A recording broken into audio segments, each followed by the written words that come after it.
Hey, thank you for clicking on episode 3. This part is going to be almost completely audio, for a lot of reasons, mostly because I feel like it. When Halo CE came out in 2001, it only had local multiplayer. Most people that could play together on one Xbox was 4, but some maps were designed for much more than that. So at the turn of the century, if you were lucky enough to have more than 3 friends, you had to figure out System Link. This local area network feature allows up to 4 consoles to be linked together in the same lobby. That's, 16 players, baby! Parties featuring a LAN setup became popular around this time, and Halo was a prime game to play. Microsoft saw this and thought, hey, with split screen, we're only selling a quarter of the Xboxes that we could be selling. But if we plug our Xboxes into the internet, then everyone will want their own Xbox so they can stay at home and play on a full screen. Houston, we have online console gaming. Online gaming was difficult back then by our standards. You had to manually search for a host's IP address and find a game that they told you was currently live, which was difficult to know because using the internet would tie up your phone lines. What the hell does that even mean? You don't know, and Bungie knows that you don't know. So for Halo 2, Bungie figured out how to make things easier on our poor little brains. You know how nowadays when you want to play online you just push the "Yes, I would like to play with strangers please" button and you get set up in the next available match in that game's servers? Bungie invented that for Halo 2. It's called the playlist system, and it's how all modern consoles connect players online nowadays. You also know how when you like someone you met online you can party up with them and keep playing together? Yep, Bungie for Halo 2. I'm telling you all this now because these innovations and that culture are what led up to Halo 3. The perfect background to the peak multiplayer experience. The epitome of gamer culture. The cutting edge of online gaming. That all sounded way less cringy back in 2007, but that's where our gaming roots truly lie, like it or not. It's heritage, not hate. And the stage is set. Hey gamers! Do you want to play online within seconds of starting up your copy of Halo 3? Why don't you choose from our wide variety of playlists, everything from 1v1 to 8v8 big team battle. We've got frickin' elephants. Don't like the map? Just veto it. What's that? You're tired of the boring old game types? Why don't you try this week's Action Sack? It could be any one of these zany game types that we created here at Bungie.net, like Fiesta, where everyone starts with a different weapon loadout every time they respawn. How about Rocket Race, where you hop on a mongoose with a friend and shoot unlimited rockets at your competition in a fight to the destination zones. Or even Griffball, the MLG sport with an explosive twist. Is the average gamer not up to snuff compared to your skill? Have no fear, our ranking system ensures that you'll be placed in lobbies with similarly skilled gamers so you'll never get bored. Gone are the days of LAN parties where half of the players are your friend's little brothers who don't even know how to jump. And remember how you like to modify the color of your armor in Halo 2? Well, now you can also choose new armor to personalize your Spartan. New armor is unlocked by ranking up or getting achievements, so you don't have to spend a single penny. Yet. All of this is ready for you to enjoy right now in Halo 3. Game on. Halo 3 had over 1 million unique matchmaking players in the first 24 hours after release. And it didn't stop there. Halo 3's MLG circuit was the most popular scene in the franchise. Many professional streamers cut their teeth early on in Halo 3 competitions, and those players went on to popularize the current big competitive games that you might watch today. Halo 3's MLG scene wasn't the biggest of all time, but it is credited for normalizing the idea of Major League Gaming by bringing a console audience into the sport. Without this legitimizing movement, competitive gaming would still be a niche activity done in small groups of PC gamers. A lot of credit for the popularity and effectiveness of Halo 3's matchmaking can be attributed to its ranking system. Just ask anyone who was invested in online shooters back in the day, and they'll tell you that Halo 3's was the best in the series, maybe even the best among online shooters in general. Okay, we've got ease of accessibility and variety here, but I've spent a lot of time on the general overview of Halo 3's multiplayer, and even through this series, I realize I haven't really talked about the playing part itself. So how does the gameplay actually feel? Is Halo 3 fun? The quick and easy way to describe how Halo plays is to dissect the player's heads-up display, which is how you view the world. The game genre is first-person shooter, so naturally you are viewing the game from inside your Spartan's helmet, and you have a gun. Here's your HUD. Plenty of information, but not too cluttered. It's a good balance. In the center of your screen you have your targeting reticle, the end destination of the shooter part of the game. You use the joystick to move the reticle, and when that reticle turns red, you shoot until it stops being red. Basic FPS gameplay loop. Now here's where it gets spicy. Up in the center of the top edge, there's a blue bar. That's your shield. In older games, you had a health bar that went down when you took damage, and the only way to replenish it was to find health items to fix yourself back up. Now Bungie knew that the fear of death is what makes a shooter exciting, but the search for health would often grind the flow of a game to a halt. So, why not cut out the middleman? Spartan shields start regenerating 4¼ seconds after the last instance of damage and charge fully from 0 and 1¾ seconds. All you have to do is not get shot. No more searching frantically for health potions, no more camping the health spawn points. To help streamline this process even further, several unique sound effects were incorporated specific to shields. You have the damage alert, the low shield chime, and the no shields chime. When you hear this, then you better find out where your enemy is. When you hear this, then you stand and fight. And when you hear this, it's time to run away. Everyone is now constantly moving. Everyone has a decent few seconds to react while their shields take damage. Everyone is even. This creates chaos. To the right of your shields, we have your weapons. The weapon you're currently holding is on top, along with an ammo counter, and whatever secondary weapon you might have is below. A fantastic bit of visual design in Halo is how all of the guns in the game have a distinct silhouette. Once you've played for a while, you'll start recognizing the shapes out of the corner of your eye, so without taking your sight off the target, you'll know how many shots you have left and what your plan is for the next gun. This is as good a time as any to bring attention to the fact that Halo created the modern layout for first-person shooters. CE needed to bring some unique changes to the unique Xbox controller that the game and console launched with, consequently reinventing the way we play these games. The defining decision Bungie made for this was to limit the number of guns a player can carry to 2. Before Halo, most shooters allowed you to carry a full arsenal of guns at all times. As you played through the story, you could run out of ammo on one gun and simply shift to the next gun, one which you have been picking up ammo for since the last time you used it. By limiting the carrying capacity for guns, the game forces players to think tactically about which guns to use now, which to conserve for later, where you dropped a gun earlier that you need now, what power weapons you might need for the next battle, should you keep an empty gun in hopes of finding ammo for it later because you only store ammo for the guns you're currently carrying, etc. This simple choice changed the face of shooters forever, and while Halo CE started the revolution, Halo 3's gunplay mastered it. In the upper left corner, you have your grenades. Grenades are fairly well recognized for their ability to do damage over a wide area. They're usually used to flush an enemy out of cover, to soften up a group, or to give yourself an advantage on an even one-on-one matchup. 1v1 standoffs could often be so evenly matched that the winner is decided by whoever threw the best grenade. While previous game developers looked at the grenade and thought, throw ball make boom, good enough. The creative minds at Bungie knew that good enough was in fact not good enough.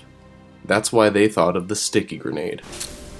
The Covenant plasma grenade binds to flesh and armor on contact, seconds before detonation. No one survives that. The introduction of a sticky grenade can change a firefight in an instant. A player with no shields can instantly take out a fresh player with a good throw. A player can get tagged on his way to support his teammates, taking out their shields and maybe earning the thrower a double or triple kill. Sometimes one will just fall from the sky and attach to the back of your head like an act of God. And that's how you know you're in for a really good round. When Halo 3 rolled around, it decided that 2 wasn't enough and doubled it, introducing 2 new additional types of grenades to the Halo universe, the spike grenade and the incendiary. Spike grenades work similarly to plasma grenades with 2 main differences. They stick to all surfaces and they explode in a directional cone. perfect for laying ambushes against someone chasing you around a corner, or some bunny rabbit who thinks that the game is a hopping match. The firebomb is the immediate kill-it-with-fire item that's too cheap for ranked multiplayer, but oh so satisfying to stop an enemy in an instant and leave a passageway impassable for a couple of seconds. 4 grenade slots, 2 grenades allowed to each. That's 8 handheld explosives, enough to take a small base without firing a shot. And everyone starts with the same amount. Everyone is even. This creates chaos. Finally, we go down to the bottom left corner, where your motion tracker is. The motion tracker shows the locations of enemies and allies around you, extending your awareness to most threats within reach. This fundamentally changes the way you behave when it's being used right, alerting you to other players within 25 meters of you and giving you a heads up on which direction they're coming from. Keep in mind though, once you've seen them, they've also seen you. Don't confuse the motion tracker with radar though. A motion tracker is exactly that, a device that tracks motion. A stealthy player can hold still to keep their location hidden from an enemy until the right moment, and slow movement, like crouched walking, isn't detected. A good Spartan knows how to use their motion tracker, but a great one knows not to depend on it. The last important functions in Halo's gameplay don't show up on the HUD. One is your ability to perform a melee attack, to deal damage without using ammunition. Melee can only be used in close quarters, but it is quite deadly in those situations. One hit will drain any shields your opponent has, and a second will land the killing blow. A single melee to the back will kill regardless of shields. It's the final corner of Bungie's golden triangle: guns, grenades, and melee. These 3 means of attack are basic actions you can take to fight or counter your enemy. They can be switched out to counter an enemy's initial charge, combined for a more effective kill, or added upon by additional elements of the current iteration of the game. In this instance, that means deployable equipment. The equipment in Halo 3 is your wild card, from the infamous bubble shield to the hilarious flare. These items have the power to reverse a battle when used effectively. You only have space for one, so they're something that should be considered when preparing for a shootout. Some believe that the Golden Triangle alone is the best way to play Halo, in its most pure form, and anything outside of it ruins the game. Others see the additions that come with each new game as a challenge to the status quo of first-person shooters from that game's time. Halo 3's equipment is widely seen as the most mild intrusion on the structure, not as invasive as armor abilities, enhanced mobility, or even just adding the ability to sprint. There it is. While not exactly the distilled triangle of CE gameplay. Just right. But I'll let the viewers decide how correct that statement is in the comments. All this adds up to what became the best arena shooter. MLG didn't get popular with Halo 3 for no reason after all. In a competitive Halo game, everyone starts out with the same weapons. There's no custom loadout or requisition system like in other games or future Halo iterations. Everyone starts even, with power weapons and vehicles scattered across the map. This orientation towards promoting skill and tactics instead of who got to the highest level or paid the most money is what makes people care about watching professional esports players go head to head. It's the reason that people stopped caring when Halo became something different. In Halo 3, everyone is even. This creates chaos. Then you have the maps. Every multiplayer map in Halo 3 was designed from the ground up. Literally. Designers started with individual instances of combat, revolving around an interesting element, maybe a low wall that can lead to a flanking position, an elevated platform with a ramp leading up to it, or a shield door that can be walked in but not shot through. Then these instances were put together like pieces of a puzzle, turned into a map with an often asymmetrical but still balanced shape, detailed, and then fit into the lore for good measure. You've got maps that were made to present challenges of attack and defense, like High Ground. Maps made to subvert the traditional base on one side, base on the other layout, like Sand Trap and Avalanche. Maps that were rebalanced versions of classic maps, like Last Resort and Valhalla, and maps that emphasize features new to the game, like Foundry and Sandbox.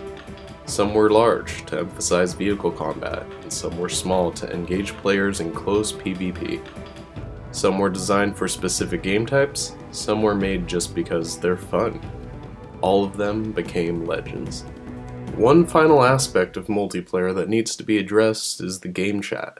If you're a younger gamer, I'm sure you've heard the horror stories and memes of how bad a 2000s era game lobby could get, and if you're an older gamer, you already know. But multiplayer lobbies weren't always that worst case scenario, especially with Halo 3. Back in a time before Discord and, Zoom, the only way to talk with 2 or more friends at once was by making a 3-way phone call or by joining your friend group's game session. Even then, with your cell phone having limited minutes of call time and landlines being landlines, often it was your only choice. Kids would hang out and talk to each other late into the night while playing Halo matchmaking every weekend. And if the other players in the lobby didn't like it, tough shit. I already discussed how Bungie's exclusivity with Microsoft enabled them to put features into Halo games that worked with Microsoft's technology rather than against it. And that didn't stop with Halo 3. In-game chat was the only way to communicate with other players before the party system was brought to Xbox Live, so trash talk was the norm, and you learned quickly to work together with strangers in order to win.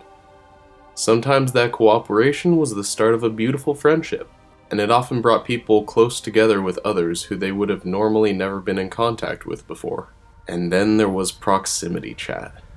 Knowing an enemy was around the corner because you could hear his mom yelling at him for spilling Cheez-Its on the floor was a surreal experience.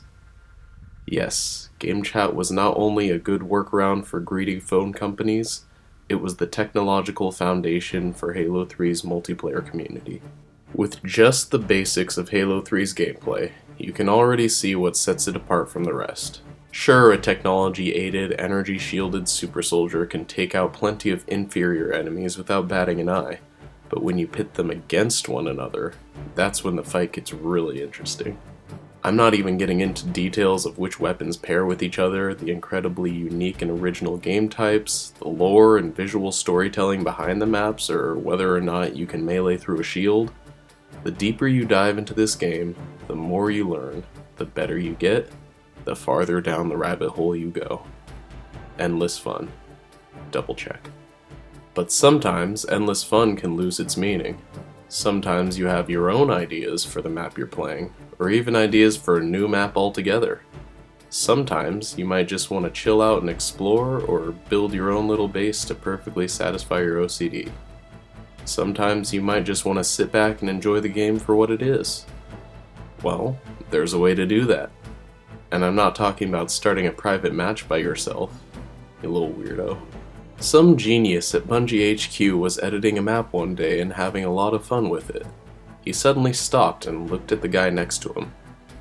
Hey, what if we put the map maker in the game? What?